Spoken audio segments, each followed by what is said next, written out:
Russian president Vladimir പുടിനുമായി ഫോണിൽ സംസാരിച്ച് പ്രധാനമന്ത്രി നരേന്ദ്രമോദി യുക്രൈനുമായി ബന്ധപ്പെട്ട വിഷയങ്ങൾ ചർച്ച ചെയ്തു. തൗഫീഖ് അസ്ലം വിശദാംശങ്ങൾ നൽകും. തൗഫീഖ്, ഈ സമയം നരേന്ദ്രമോദി പുടിനുമായി സംസാരിക്കുന്നതിൽ വലിയ പ്രസക്തിയും സാങ്കത്യവും ഉണ്ട്. അതിലിപ്പോൾ യുക്രൈൻ വിഷയം മാത്രമാണോ ചർച്ചയായത്, അതോ ഈ അമേരിക്കയുടെ അധിക ചുങ്ക ചുമത്തലിൽ എന്തെങ്കിലും നിലപാടുകൾക്ക് വേണ്ടിയാണോ?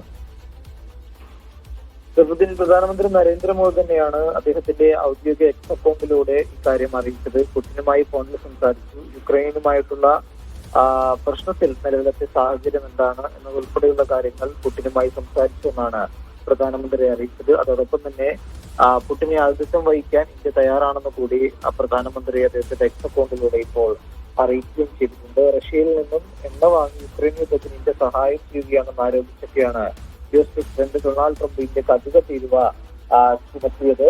ഇതിന് പിന്നാലെ പുടിൻ ഇന്ത്യയിലെത്തുന്നു എന്ന വാർത്തകൾ നേരത്തെ തന്നെ പുറത്തു വന്നിരുന്നു. 2022 യുക്രൈനുമായി യുദ്ധം തുടങ്ങിയതിനു ശേഷം പുടിൻ ആദ്യമായിട്ടാണ് ഇപ്പോൾ ഇന്ത്യയിലെത്താനായി തയ്യാറെടുക്കുന്നത്. ഈ വാർത്ത നേരത്തെ തന്നെ വിദേശകാര്യ മന്ത്രാലയം സ്ഥിരീകരിക്കുകയും ചെയ്തിരുന്നാൽ എന്നാണ് പുടിൻ എത്തുക എന്നതിനെ കുറിച്ചുള്ളൊരു തീയതി ഇതുവരെയും പുറത്തു വന്നിട്ടില്ല. ഈ അമേരിക്കയുടെ ഈ തീരുവയുമായി ബന്ധപ്പെട്ട് ഏതെങ്കിലും തരത്തിലുള്ള ചർച്ചകൾ ഉണ്ടായോ എന്ന കാര്യത്തിൽ ഔദ്യോഗികമായിട്ട് സ്ഥിരീകരണമൊന്നും ഉണ്ടായിട്ടില്ല. പ്രധാനമന്ത്രി തന്നെയാണ് പുടിനുമായി ഫോണിൽ സംസാരിച്ച കാര്യം അറിയിച്ചിരിക്കുന്നത്. ഒരുപക്ഷെ ഈ നിലവിലത്തെ സാഹചര്യം അമേരിക്ക 50% തീരുവ ചുമത്തിയത് ഉൾപ്പെടെയുള്ള കാര്യങ്ങൾ പുടിന്റെ ശ്രദ്ധയിൽപ്പെടുത്തി കാണും എന്നാണ് നമ്മൾ പ്രതീക്ഷിക്കുന്നത്. എന്തായാലും റഷ്യയിൽ നിന്നും എണ്ണ വാങ്ങുന്നതിൽ ഇന്ത്യ പിന്നോട്ട് പോകില്ല, വാങ്ങുന്നത് തുടരും എന്ന കാര്യത്തിൽ ഇന്ത്യ നേരത്തെ തന്നെ നിലപാടെടുക്കുകയും ചെയ്തിട്ടുണ്ട്.